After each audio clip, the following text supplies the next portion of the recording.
like to introduce Tiffany Hoffine. And Todd and Tiffany, phenomenal partnership, placing like in the finance accounting profession out of Atlanta, #1 rated search firm 2 years in a row. That's right, in Atlanta. Mm-hmm. In Atlanta. I know in the last few years, I'm going just from memory, 2 or 3x your revenue since we met. It is more than 2 or 3x since we started with RecruiterU. It's been 2 to 3x in the past few years. But we really took off once we joined RecruiterU. That's correct. So with that, I just want you to kind of talk about how metrics transformed both your desk at a desk level and your business after you implemented it. Yeah, and metrics has been like most things with the firm. It's evolved over the years. We started with metrics as a way to almost look backward as what did the team do at the individual desk level last week. And we still certainly use metrics as a performance evaluator, but more importantly and more impactful to the business at the firm level is using metrics as predictive. And I don't have the Venn diagram up in front of me, but to me, metrics, it is really the linchpin to both having predictable revenue and having a self-driving business. So certainly we use metrics in what I call the traditional way, which is, all right, Mike, these were your goals from last week. Here are the areas you hit. Here's where you didn't. Here's what we need to focus on this week. But what has really provided freedom to us as we do two things, we look to continue to exponentially grow the firm, and we continue the process of completely getting off the desk, is it's allowed us to be predictive. So I could see, I hopped in a little late, but I could see in the chat, first time interviews, like for probably everyone on this call, is the canary in the coal mine.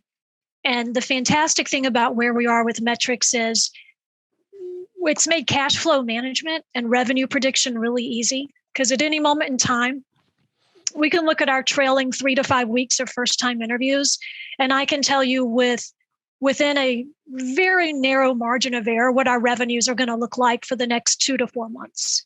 So we're using metrics both as a backward-looking tool to help manage the team's performance and a forward-looking tool to help us manage the business and make strategic decisions at the firm level. I remember about a year ago, I believe this week, Tiffany, Todd got up in front of the room, and one of the things we do is in a mastermind is we put out one of our biggest challenges, and it's the knowledge in the room is phenomenal to help problem solve. And Todd got up and said, look, we've had a really bad quarter. We're only X%. I was like 50 or 40 or 50, or maybe even less. It was just from a revenue standpoint. Mm-hmm. What was the ratio, like 80-1 that quarter? Well, we had scheduled, I think, 70 some odd interviews and had one placement, right? Which normally it's about 8-1. Right. First interviews so to placements. He gets up and he's like, I want to brainstorm on how we fix this. And I wouldn't let him talk about it. I go, you're due for like 10 placements. And all I remember is I got an email from you like a month later or 3 weeks later. And Tiffany said, Todd wanted me to tell you that you were not wrong. Not that I was right. You're close. It was, I think, less than 2 weeks later, because I feel like I just unpacked from seeing you. And the subject line was, you are not incorrect. Because the minute we got back from our meeting down in Orlando, we had something like 6-8 placements a week for 2 weeks running. So, and the number came, and you came back actually by the end of the year, because that was the beginning of 2021. Let's remember in our recent meeting, your ratio actually went down for 2021 versus 2020. Oh yeah, we went from 10 first-time interviews to a placement to about 4.8. Right. So it didn't just average out over the year. It progressively improved, even with the first few months of the year where it was terrible. And I know for some of you in contract, maybe even 4.8 sounds wonky. We do executive level accounting and finance, so that's a baseline on us. And the reason I want to highlight that is Todd and Tiffany adopted metrics 100% from day one. There was no resistance. There was no selling them to sell their team on it, because just to go to when you sold it to like your tenured members, because this is the biggest objection owners get. They feel like they're going to jump into micromanagement. I've hired adults. They don't need to be monitored.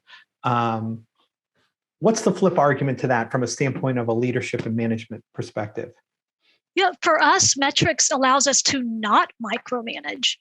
And the team really, and I do think we did a good job rolling out metrics when we did it some years ago. Now, for people who join us now, they're on metrics from day one, and it's just part of who we are. But the team has really embraced it.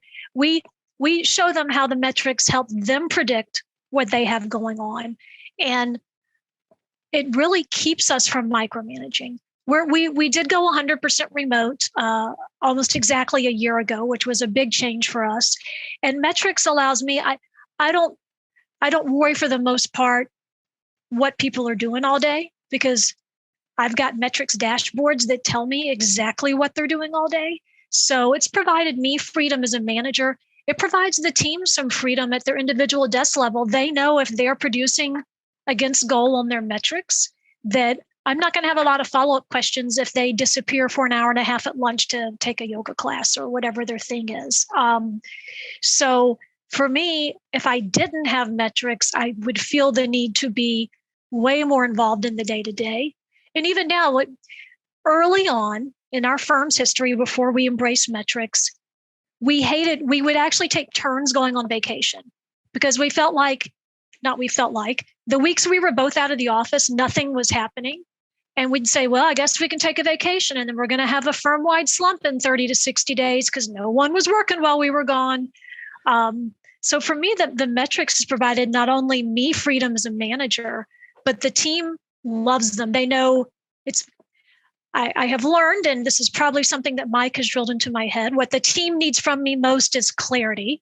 So metrics provides them clarity. They know exactly what success looks like. And my husband and I now, we go on vacation. We don't worry about what's happening because it's going to flush out really quickly with the metrics if any of the mice have been playing while the cats were away. So it allows the recruiters to self-manage. They actually love metrics. And tools are probably a different conversation, but they have real-time dashboards. And if for some reason the dashboard isn't working, they're blowing me up. Where's my dashboard?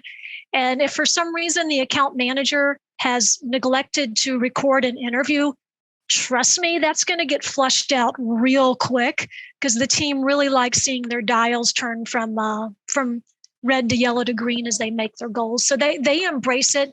And they, again, if something goes wrong and they don't have access to their metrics, they are proactively asking for them because they're using it to self-drive their desks. And that's like with I've had a couple, we've had a number, every time we bring on a tenured owner, an owner with a tenured team, 5-10 years of, this is going to be hard. I go, well, because you look at it as abusive, right?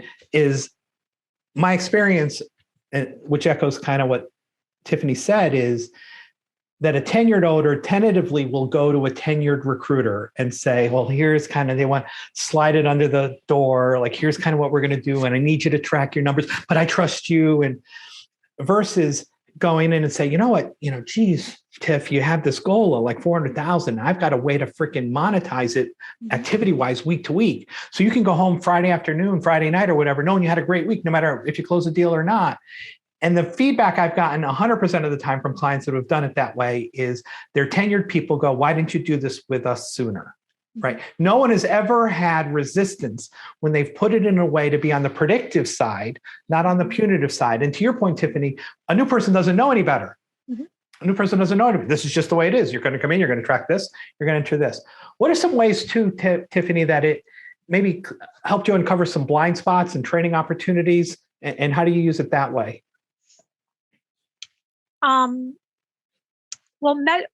With blind spots, which to me, blind spots and limiting beliefs probably live in the same room. And very often I rely on you and Kathleen and Dion to politely and then not so politely point those out when it needs to happen that way. But from a metrics perspective, we all like to believe we're nice people. And when we have someone who's underperforming who we really like, I can have a blind spot that like, they're really trying. We need to give them more time. And having metrics it becomes clear to me as well as the individual when they're not performing. So it really helps me get past that emotional block of having the tough conversations, because then we're discussing data and not drama, which is something I stole from Kathleen. So helping me navigate around blind spots. Yeah, I think giving a really clear picture that's you can't fake first interviews, you can't fake client subs, and it helps me sort of somewhat dispassionately look at someone's performance and really coach them in a way that takes some of the emotion out of that when you have to have hard decisions. Then this is perhaps a little bit off topic from blind spots, but one thing I would like to mention is coaching even our more experienced, more tenured recruiters. Every once in a while, everyone has a slump. And, Mike, you talked about our firm level slump, but this has helped me coach some of our more tenured people through slumps. So instead of giving up and starting to look for another job because this isn't working out, I say, look, Christian, you've booked X interviews. We know you got 4 placements in there. Keep it up. And the recruiters always, it serves as a motivator for them to keep going. And that's been helpful. So I'm not sure if I honestly answered your question. That's actually a really good point, because the bigger you get as a company with metrics, you'll have somebody who's hot and somebody who's cold almost all the time. And then the bigger you get, the more your revenue, you don't have big and up and down quarters anymore as you did as a solo. But an office is composed of a bunch of individual humans who will have, some will be steady Eddies, Edwinas for a period of time, but all of us, you've all had in your career where you worked your butt off and you've gone months without a placement. You've arranged interviews to that point where I can't tell you how many times I've had to walk recruiters and even clients today off of the ledge, stroke their head and go, look, to Tiffany's point, you've arranged. I remember I had this conversation a few months ago with a client, 35 or 36 interviews on a 6-to-1 ratio, solo operator. And he was like, Mike, your effing numbers are BS. I've known this individual for a long time, so he could be very blunt and harsh with me. And I knew he's just venting. And he goes, and I go, so what am I going to tell you? He goes, you're going to tell me I'm due for 6 deals. And I said, you're right. And 6 weeks later, he had made 8 placements. Because he continued to arrange interviews, the numbers caught up. And again, I've never seen it not happen. That's a great point, actually, that you bring up, Tiffany, is that when you can, even this guy was a client for years, just like you guys were a client for years when you had your office slump. You're so close to it. All you see is no revenue or little revenue and all this effort. And you saw all this money go out in salaries and subscriptions and overhead and one placement, right? It's what I even advise our clients to do is to screenshot those portraits of this long period and then screenshot that period of where all the placements fell, because you just need to show them evidence. Any parting, phenomenal job covering metrics. Any other ideas or questions I didn't ask you that I should have, or ideas that came up that you want to bring up? Of course, I took notes. I like to be prepared, Mike. I'm not at all surprised. Yeah, I will say when starting out on metrics, this may not be an issue for everyone else on the phone, but my husband and I have been known to overcomplicate things.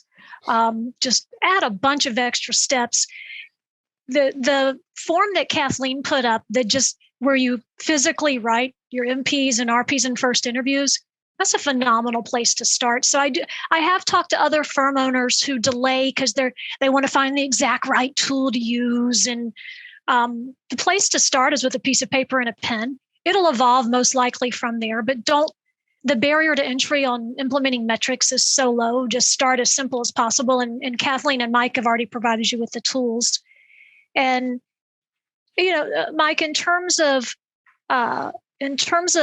blind spots, having you and Kathleen and Dion has been invaluable for helping us push through limiting beliefs, see through those blind spots, but also the one of the things that has been really invaluable to us in RecruiterU, both in both groups we've been involved with, is the peer-to-peer mentoring. I assume everyone here on the call is a business owner. Being a business owner can be really isolating and lonely. And having a group of other business owners who can talk you through that no problem is unique. They've probably had the problem. They've probably made the mistake. And having that peer-to-peer mentoring and that just group, all of us are smarter than one of us, that group knowledge has really been helpful to us whenever we're running up against any of our own resistance or blind spots, is leaning on other business owners as well. So that's been super helpful for us from a blind spot perspective. Thank you. And thank you for investing your time with our group today.